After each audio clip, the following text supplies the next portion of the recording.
Subhanahu wa taala, yang mana kita bahagia kepada Nabi Muhammad sallallahu alaihi wasallam. Walhamdulillah ala ni'mat al-ihtifal wal farah bi sayyidina Muhammad. Dan alhamdulillah atas nikmat kita memperingati maulidnya Nabi Muhammad. Walhamdulillah ala ni'mat al-ijtima' min ajli sayyidina Muhammad. Dan segala puji bagi Allah atas nikmatnya yang mana Allah kita berkumpul di tempat ini untuk Sayyidina Muhammad. Walhamdulillah ma jama'atna shay' min as-siyasat wala min umur ad-dunya wala min aghrad ad-dunya alladhi jama'na wa iyyakum Sayyidina Muhammad wa mahbubana Muhammad. Dan alhamdulillah segala puji bagi Allah Subhanahu wa taala yang mana kita berkumpul di sini bukan karena urusan politik, bukan karena urusan dunia, akan tetapi kita berkumpul di tempat ini karena kita cinta kepada Nabi Muhammad. Ma hadarna fi hadha al-majlis illa liyarda qalb Sayyidina Muhammad 'anna.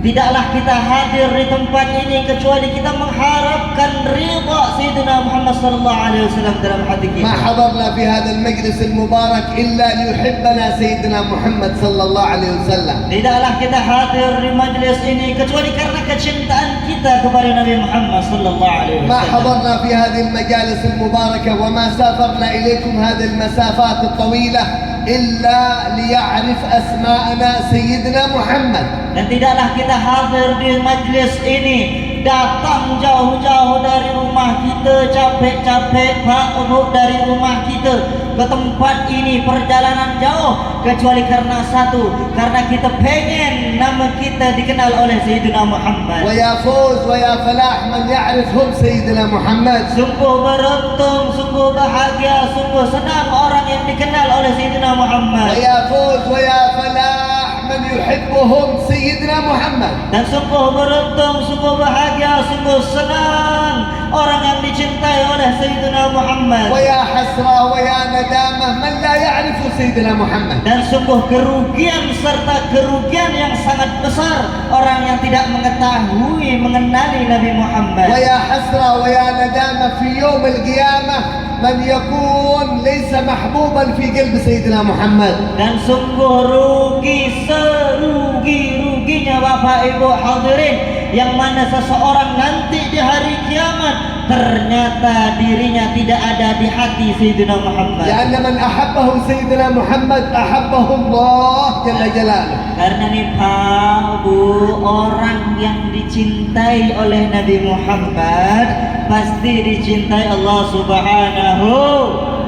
ومن عرفه سيدنا محمد رضي الله عنه في الدنيا والآخرة. Dan tatkala Rasulullah sallallahu alaihi wasallam kenal kepada orang tersebut dan orang tersebut kenal kepada Rasulullah sallallahu alaihi wasallam, maka Allah akan memberikan keridhaan kepada orang tersebut. فالله جل جلاله جعل لنا هذا الشهر المبارك ربيع الأول نتعرف على سيدنا محمد، نتقرب إلى سيدنا محمد. Dan Allah Subhanahu wa taala menjadikan bulan ini, bulan Rabiul Awal, agar kita mengenal Nabi Muhammad, agar kita makin dekat dengan Nabi Muhammad. الله جعل لنا شهر ربيع الأول نحاسب قلوبنا، نحاسب أفئدتنا، نحاسب شوقنا، نحاسب اشتياقنا لمن نشتاق إن لم نشتاق لسيدنا محمد.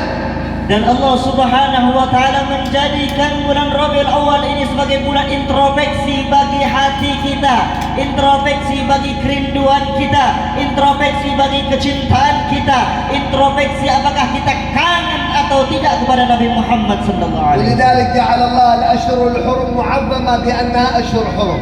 Dan Allah Subhanahu wa taala menjadikan bulan-bulan yang lain nih Pak Bu, bulan-bulan yang mulia yang lain itu mulia karena kemuliaannya sendiri. شهر رمضان لأنه شهر القرآن معظم عند الله. Allah menjadikan bulan Ramadan bulan yang mulia karena bulan tersebut adalah bulannya Al-Quran yang dimuliakan Allah. شهر رجب شهر الله ويعظمه الله جل جلاله. Dan Allah menjadikan bulan Rajab bulan yang mulia karena bulan Rajab adalah bulannya Allah Subhanahu wa taala. لكن شهر ربيع الأول شهر سيدنا محمد.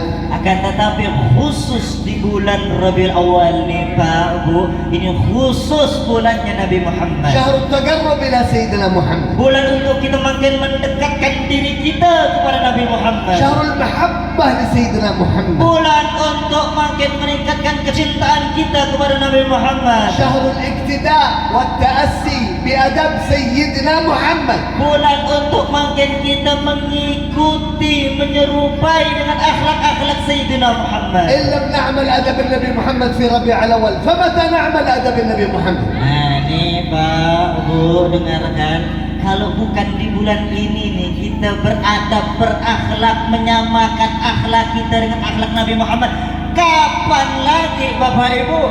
إن لم نحب سيدنا محمد ونتقرب إلى سيدنا محمد في ربيع الأول متى نتقرب إلى سيدنا محمد؟ Kalau bukan sekarang di bulan ini kita makin mendekatkan diri kepada Nabi Muhammad, makin mencintakan diri kepada Nabi Muhammad, maka kapan lagi, bulan kapan lagi Bapak Ibu? شهر ربيع الأول مثل المستشفى يصفي القلوب، ينور القلوب، يطهر القلوب، يقرب القلوب إلى سيدنا المحبوب صلى الله عليه وسلم. Bulan Rabiul Awal ini ibaratkan bulan yang mana di bulan tersebut sebagai rumah sakit, yang mana rumah sakit tersebut mengobati hati kita, menyembuhkan hati kita, yang menjadikan hati kita makin dekat Nabi Muhammad sallallahu alaihi يا wasallam. حاضرين يا حاضرات، سنوات سنة بعد سنة يأتي ربيع الأول ثم ينتهي، ربيع الأول ثم ينتهي، سنة بعد سنة، ولا زال الإنسان في مكان، ولا زال الإنسان في محله، لم يترقى قليل، لم يصعد قليل، لم يرتفع إلى محبة النبي محمد. Pak Bu, hadirin yang dirahmati Allah Subhanahu wa taala. Kita masuk bulan Rabiul Awal, lalu keluar dari bulan Rabiul Awal, masuk lagi bulan Rabiul Awal, keluar lagi dari bulan Rabiul Awal. Setahun, 2 tahun dan bertahun-tahun telah berlalu dalam kehidupan kita. Kita tidak dan seseorang tersebut, kalau ada orang yang masih saja di tempat itu, enggak makin naik kecintaannya, enggak makin naik kedekatannya kepada Nabi Muhammad, maka bagaimana dengan orang tersebut? ما جعل الله ربيع الأول إلا لنرتفع كل يوم، إلا نرتفع كل ساعة، إلا نرتفع كل دقيقة في محبتنا، في شوقنا إلى سيدنا محمد صلى الله عليه وسلم. Dan tidak ada Allah Subhanahu wa taala menjadikan bulan Rabiul Awal kecuali kita makin naik kecintaan kita kepada Nabi Muhammad, makin bertambah kerinduan kita Nabi Muhammad, makin sayang kita kepada Nabi Muhammad sallallahu alaihi wasallam di bulan Rabiul Awal ini. يا ويل ويا حسرة ويا ندامة من خرج عليه ربيع الأول وهو بعيد عن سيدنا محمد. Oh Pak, dengarkan nih, rugi kata beliau orang yang masuk di bulan Rabiul Awal tapi dia masih jauh dengan Nabi Muhammad, sungguh rugi orang tersebut. ويا سعادة ويا نجاح ويا فلاح من تكحلت عينه برؤية سيدنا محمد في ربيع الأول. Dan sungguh mulia, sungguh bahagia, senang Bapak Ibu, orang yang masuk bulan Rabiul Awal ini matanya rindu untuk melihat Nabi Muhammad sallallahu alaihi wasallam. خرج النبي محمد مع أصحابه إلى معركة